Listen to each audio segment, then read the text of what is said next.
Hello and welcome to my channel busy birds. मैं हूं त्रिशा और आज की इस वीडियो में हम पढ़ेंगे क्लास 12th के बिजनेस स्टडीज़ का chapter 1 nature and significance of management.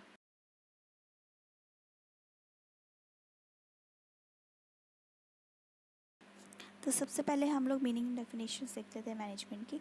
Management is the process of designing and maintaining an environment in which individuals working together in a groups efficiently accomplish selected aims. So एक organisation में बहुत सारे लोग, बहुत सारे individuals काम कर रहे होते हैं, ग्रुप के फॉर्म्स में काम कर रहे होते हैं। सबकी एक्टिविटीज़ अलग अलग हो सकती है, लेकिन गोल सबका एक ही है। कॉमन गोल के लिए सब लोग काम करते हैं। तो मैनेजमेंट उस मैनेजमेंट एक ऐसा प्रोसेस है जो उस एनवायरनमेंट को डिज़ाइन और मेंटेन करता है ताकि जो काम है वो समय पर हो जाए और कम कॉस्ट पे हो और जो गोल्स हैं ऑर्गेनाइजेशन के वो भी अकम्प्लिश हो जाएं। इसको थोड़ा और इजीली समझते हैं। Management has been defined as a process of getting things done with the aim of achieving goals effectively and efficiently. So management एक ऐसी आर्ट है जिसमें मैनेजर्स जो हैं उनके अंदर एक ऐसी आर्ट होती है, ऐसी कला होती है कि जो भी उसके अंडर में जितने भी लोग होते हैं वो उनसे काम करवाता है इस तरह से कि जो भी गोल्स हैं वो एक तो टाइम पे अचीव हो और जो कॉस्ट ऑफ प्रोडक्शन है या जो कॉस्ट है वो भी कम आए। तो हम कह सकते हैं कि मैनेजमेंट एक ऐसी प्रोसेस है जिससे काम करवाया जाता है इस तरह से कि जो गोल्स हैं ऑर्गेनाइजेशन को के वो इफ़ेक्टिवली एंड एफिशिएंटली अकम्प्लिश हो जाएं। इसमें कुछ टर्म्स हैं जिनको हमें थोड़ा और इलेबोरेट करने की ज़रूरत है।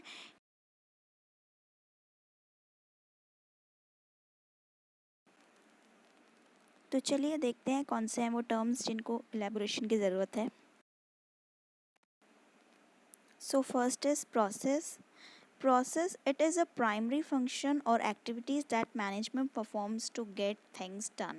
यानी कि एक ये सबसे पहला फंक्शन होता है या पहली एक्टिविटीज़ होती हैं जो कि मैनेजमेंट परफॉर्म करता है to get the things done.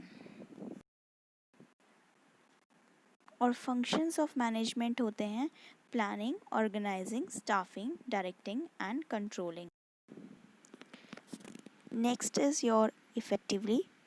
It means doing the right task, completing activities and achieving goals। का मतलब होता है कि जो भी मैनेजर्स को काम मिले हैं या वो जो भी काम अपने सबॉर्डिनेट से करवा रहा है या जिसको भी जो काम असाइन कर रहा है वो काम जो है वो एक तो प्रॉपर तरीके में होना चाहिए और जो टाइम मिला है उस काम को कंप्लीट करने के लिए with in that time period वो काम कंप्लीट हो जाना चाहिए सो दैट ऑर्गेनाइजेशन के जो गोल्स हैं वो टाइम पे अकम्प्लिश हो। Next is efficiently. It means doing the task correctly with minimum cost. Efficient होने का मतलब है कि जो भी मैनेजर्स को जो भी रिसोर्सेज अवेलेबल हैं उनका वो फुल यूटिलाइजेशन करें, चाहे वो कोई से भी मैनेजर हो, एचआर मैनेजर हो, प्रोडक्शन मैनेजर हो, मार्केटिंग मैनेजर हो, जो भी उसके पास अवेलेबल रिसोर्सेज हैं उनको वो मैक्सिमम यूटिलाइज करे बहुत ही कम वेस्टेज के साथ और मिनिमम कॉस्ट पे जो भी कराया गया वो करेक्टली राइट वे में कराया जाए। सो एफिशिएंटली का मतलब है कि minimum cost maximum out. Let's move on to the characteristics of management. Management is a goal-oriented process. Management is a group activity. Management is all-pervasive. Management goal oriented process इसलिए है क्योंकि ऑर्गेनाइजेशंस के पहले से जो डिज़ायर्ड ऑब्जेक्टिव्स होते हैं, specified objectives होते हैं, उनको मैनेजमेंट जो है पूरा करवाता है by making optimum utilization of resources. Management is group activities क्योंकि बहुत सारे ग्रुप्स में बैठकर अलग अलग तरह के इंडिविजुअल जो होते हैं, अलग अलग बैकग्राउंड से, अलग अलग एक्सपीरियंसेस के लोग जो होते हैं, वो एक साथ मिलकर जो है एक्टिविटी परफॉर्म करते हैं।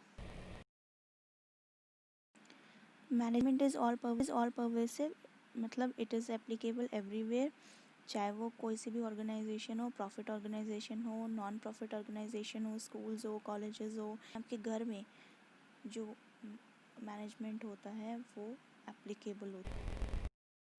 Management is continuous process, it is a series of continuous composite but different functions, यानी कि जो मैनेजमेंट है वो ऐसा नहीं है कि आज हुआ तो कब कल ख़त्म हो गया, आज मैंने ज़रूरत है उसकी ज़रूरत है, कल नहीं है, हमारे ऑब्जेक्टिव्स आज कंप्लीट हो गए हैं तो हमें ऑर्गेनाइजेशन में मैनेजमेंट की ज़रूरत नहीं है। Management continuous. Management is dynamic function, management functions has to adapt itself to the changing environment. Management के जो फंक्शंस होते हैं वो जो होते हैं वो एक जैसे नहीं रहते, वो टाइम के साथ होते रहते हैं और उन चेंजेस को एक्सेप्ट करना और इन्वायरमेंट के अकॉर्डिंग अडेप्ट करना मैनेजर्स को आना चाहिए।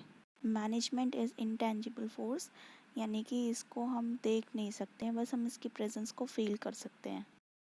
The way organization functions, organization की सक्सेस और फेलियर्स जो है वो बताती है कि मैनेजमेंट कैसा है। Objectives of management. In any organization, there are different objectives and management has to achieve all the objectives in effective and efficient manner. कोई भी ऑर्गेनाइजेशन होते हैं उसके बहुत सारे डिफरेंट ऑब्जेक्टिव्स होते हैं और जो मैनेजमेंट होता है वो क्या हेल्प करवाता है, जो भी ऑब्जेक्टिव्स हैं उनको इफ़ेक्टिव और एफिशिएंट मैनर में अचीव कराने में। So there are three types of objectives: organizational objectives, social objectives, and individual objectives. So first is organizational objectives. Management has to achieve various objectives in all areas considering the interest of all stakeholders. Stakeholders includes employees, customers, shareholders, and the government. The main objective of any organization should be optimum utilization of human and material resources, that is to fulfill the economic objective of a business. So जो organisation होता है objective होता है, जो organisational objectives होते हैं management को उन ऑब्जेक्टिव्स को अचीव करना होता है, साथ ही जो उनके स्टेक होल्डर्स होते हैं जैसे employees, customers, share holders, government, इनके जो इंटरेस्ट होते हैं इनको भी कंसिडर करना होता है। किसी भी ऑर्गेनाइजेशन का मेन ऑब्जेक्टिव होता है कि वो मिनिमम यूटिलाइजेशन करे ह्यूमन एंड मटेरियल रिसोर्सेज का in the best possible way. Business के इकोनॉमिक ऑब्जेक्टिव्स होते हैं सर्वाइवल, ग्रोथ और profit. Next is social objectives. कोई भी ऑर्गेनाइजेशन हो, चाहे वो बिजनेस या फिर नॉन बिजनेस ऑर्गेनाइजेशन हो, उनके कुछ सोशल ऑब्लिगेशंस होते हैं जो उन्हें फुलफिल करना होता है। पार्ट होता है बिजनेस या ऑर्गेनाइजेशन जो भी है वो जो हमारे आसपास जो इन्वायरमेंट हमारी सोसाइटी होती है वहाँ से वो रिसोर्सेज को यूज़ करती है, तो उसके कुछ ऑब्लिगेशन होती है जो उसको फुलफिल करना होता है। So some of the social objective are using environmental friendly production methods, giving employment opportunities, provide basic facilities like schools and health cares etc. for community. Next is individual or personal objectives. किसी भी organisation में जो लोग काम कर रहे होते हैं उनकी पर्सनालिटीज़ अलग होती हैं, उनके बैकग्राउंड्स अलग होते हैं, उनके अपने ऑब्जेक्टिव्स अलग होते हैं, एक्सपीरियंसेस अलग होते हैं।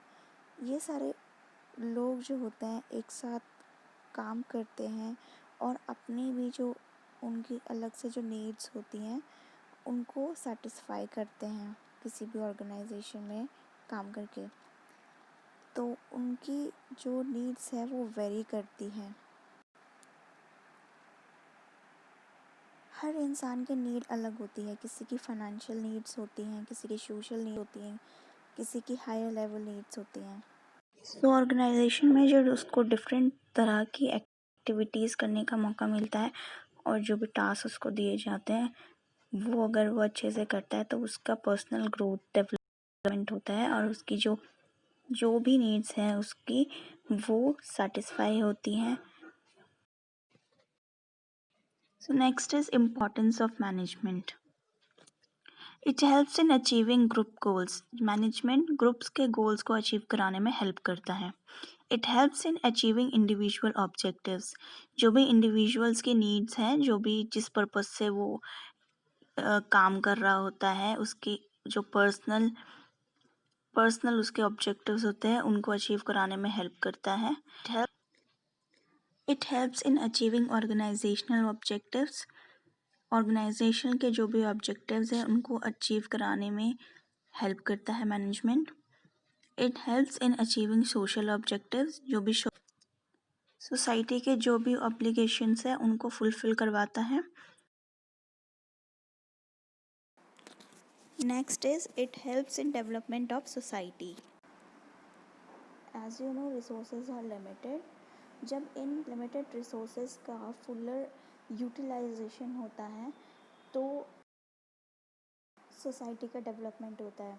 जब इनोवेशंस होते हैं तो सोसाइटी का डेवलपमेंट होता है. सोसाइटी का स्टैंडर्ड ऑफ लिविंग चेंज होता है, लोगों के टेस्ट एंड प्रेफरेंसेस चेंज होते हैं. तो इस तरह कह सकते हैं कि मैनेजमेंट जो है वो हेल्प करता है इन डेवलपमेंट ऑफ सोसाइटी.